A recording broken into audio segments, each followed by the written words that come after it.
Hi friends, thanks for joining in again today. I thought we'd take a little break from drawing. The last two lessons I did with you were drawing lessons, and I thought today we would work with some cut paper. So our lesson today is called a 3D imaginary animal sculpture. And the materials that we're going to be using today are 9 by 12 colored construction paper. You'll need a pencil, you'll need some scissors, you'll need some glue, and I would highly recommend Elmer's glue if you have it, but if you don't, a glue stick will work just fine. Also, you are going to need some paper clips, so you may want to take some time to gather up a few paper clips.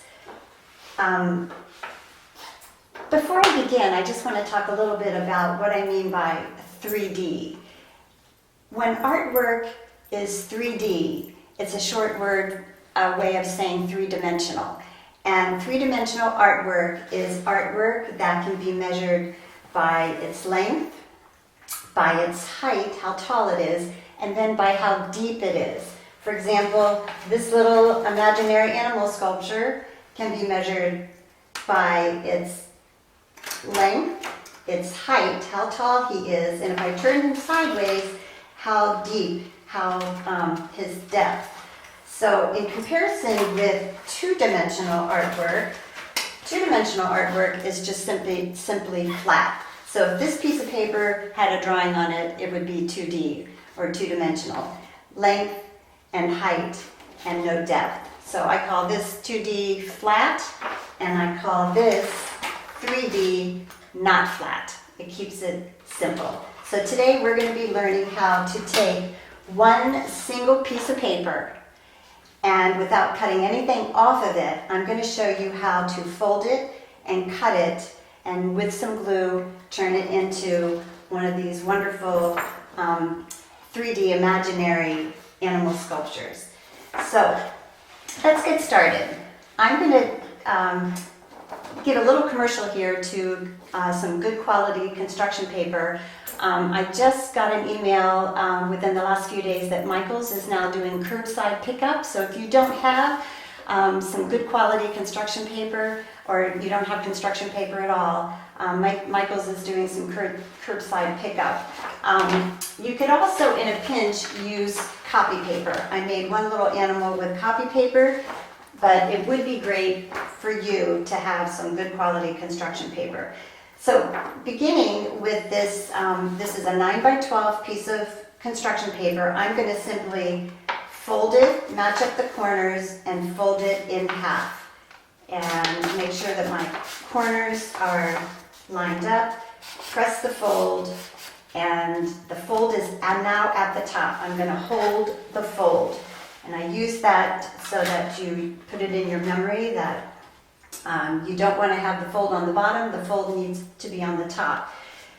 The next part is probably the trickiest part of this lesson, and you may want to have a parent help you.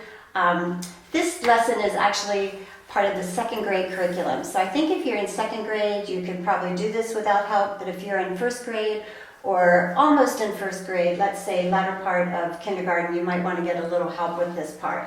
So I'm going to hold the fold, and I'm going to start on this side of the paper as if I were reading, and put about 3 of my fingers there, and I put a little X on the paper, and I'm going to make a straight cut about 3/4 of the way, all the way up. Not to the top, but about 3/4 of the way, something like that. Now, I'm going to go to where I cut and put about 2 of my fingers there, and I put another little X, and this time I'm going to cut just halfway up. I'm just guessing about halfway up. I wouldn't go as far as I did the last time. That was all the way up here. This time I'm just going to go halfway.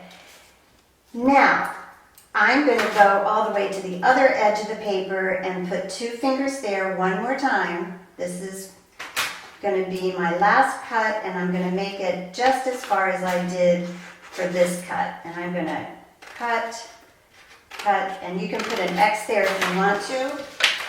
Here's what I did on another piece of paper. to show you exactly how to do that, and we can get a screenshot of that later. What actually is going to happen here, friends, is this first section will be the head of my animal. The next section will be one of the legs. Then the middle section is going to be the stomach. And the last little section is going to be a leg. So my folds at the top, I have a cut, another cut. That's going to be the belly. And then another cut for a leg. So here we go. This is how the magic happens. I'm going to start with the belly, and I'm going to hold the belly, and I'm going to take the front and back side of the belly, and I'm not going to put glue on it yet. I just want you to get an idea of what's going to happen here. When I glue this animal's belly, I'm beginning to see an animal take shape here. This is going to be the head, this is a leg, and this is a leg. Now I'm ready for the glue. So I'm going to hold it and get my Elmer's glue, or if you have glue stick, I would heavily glue stick here, but I'm going to use my Elmer's. Not a whole lot, just a few dots, not a lot. And then I'm going to overlap like so, and then hold it. Well, guess what? I'm not going to ask you to hold it for a long time. I have paper clips to do that job for you. So this is where paper clips will be your best friend today. I want you to slide one paper clip onto that side of his stomach, and then another paper clip onto the other side. And those paper clips will have the job of holding that so you can keep working on this wonderful animal, watching him come to life. So the next job is just to simply fold out the bottom of each leg to make a foot. So I'm going to just carefully fold up. Those are 2 legs, that's the 3rd leg, and 4th, this is the final leg. Terrific. All right, so now my little guy he could stand up if I wanted him to. And now, friends, this is when it gets fun. I'm going to do something with this head. And if you'll notice here, I have a few of these that I've already done. I have this guy, it looks like he's sort of like an elephant. I've made a cut in his head. I'm going to show you how to make some cuts and do some folding. Here's another one, another example. Here we go. So here's how we're going to do this. Okay, so now I want to take a minute to show you how to experiment with what to do with the head of your animal. I'm going to begin by first cutting this in half. I put the front and the back together. Remember, I'm not cutting anything off, I'm just cutting into it. And I'm just going to cut all the way up near the top. So now I have 4 pieces of paper. And I'm going to start with the back 2. I'm going to experiment with how I could make, oh, that looks interesting. I think I'm going to put some glue. I like how that looks. I'm going to put some glue up here and grab a paper clip.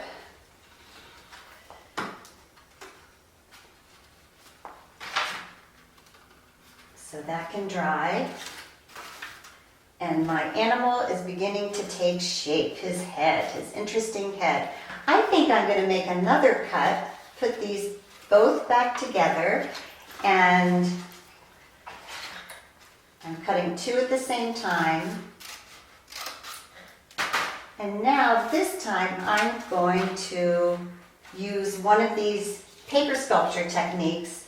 This is called pleating. I'm going to pleat.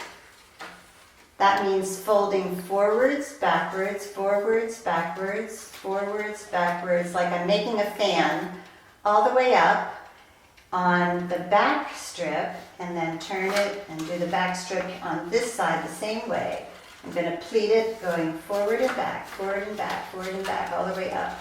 So now I have, looks like some crazy wild tusks on this animal. And then I think I'll bring these 2 back up here and glue them together and use another paper clip.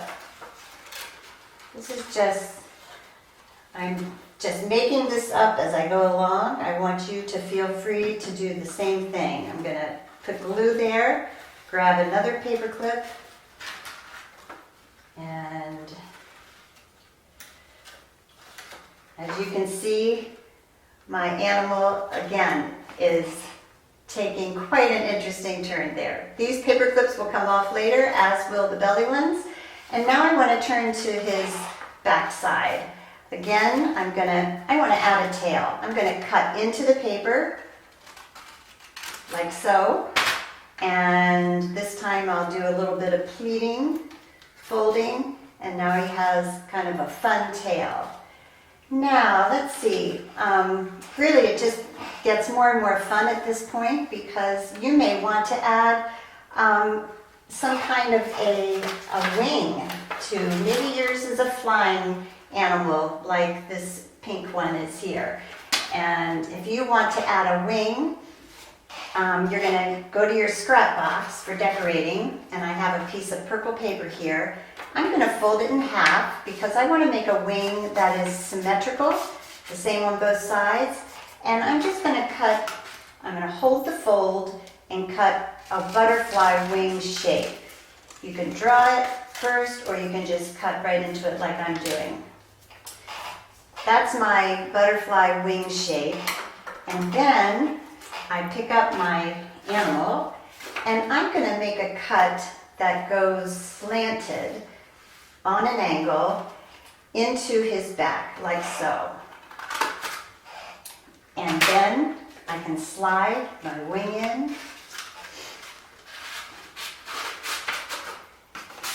You can either have it, there we go.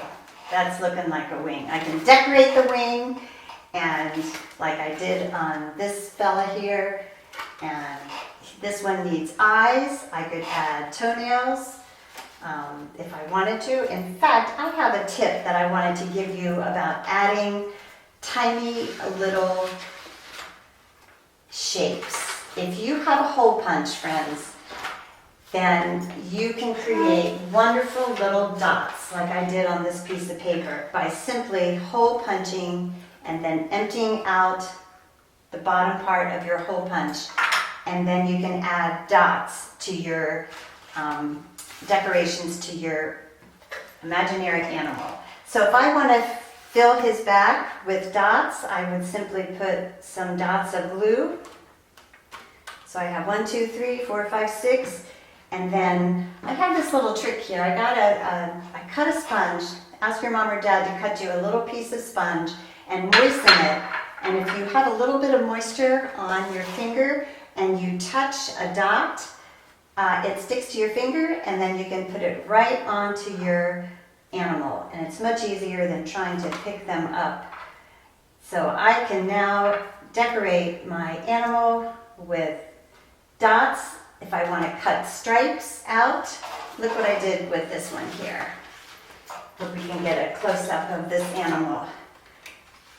And I made him symmetrical, the same on both sides. I gave him some toenails. I also have one down here that I've been working on. As you can see, I've been having a lot of fun with my imaginary animal sculptures here. I'd like to just do one more time an example of what to do with this important head area. If you recall, I cut this head 3 times.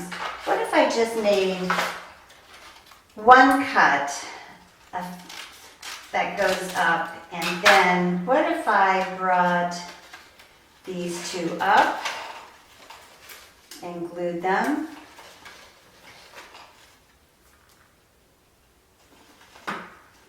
Grab a paper clip, and then I still have my bottom, my bottom 2 here that I could also, I think what I'll do with this is just cut it one more time. And then I wanted to show you how I'm going to pull up 2 and glue them, and then show you how to do another paper sculpture technique, which is curling, because you may want to do some curls on your paper. And then will be just about finished. So I'm adding another paper clip here. And if you notice, you can curl your paper by getting a pencil and rolling it around your long strip. Another paper cutting technique, paper sculpture technique, and rolling the other around. There we go. So I have pleating, I have curling, looping is what we did here. This is called looping. And fringing. I want to show you fringing before it's time to go. I think I'll do some fringing, and we could do fringing on a head. I'll just do it on his backside here. If I were to make several cuts into his back side all the way down to the bottom of his leg, and then I fold back all that paper forward, backward, I have fringed. It makes it look like he has long hair that's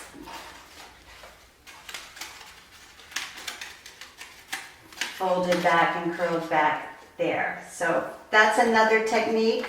That's called pleating. So we have pleating, looping, curling, and then layering is when you put 2 or 3 colors on top of each other, like I did on this guy here.